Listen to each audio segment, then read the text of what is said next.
ও যুবক বলো না, তোমাকে কর্মযোগ্য কে বানাইলো?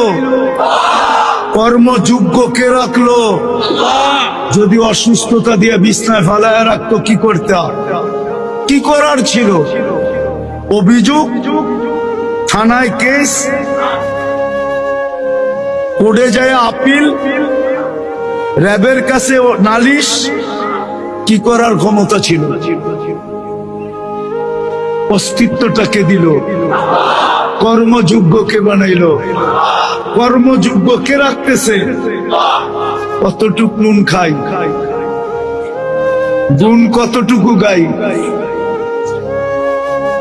গুণ তো গাই না আল্লাহ।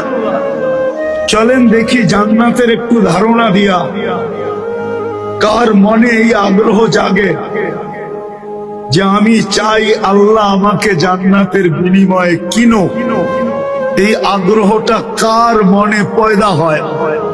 একটু জান্নাতের ধারণা দিয়া দেখি। আল্লাহ কিন্তু জান্নাত দিয়ে কিনতে চাইতেছেন। কিনবে কে? ক্রেতার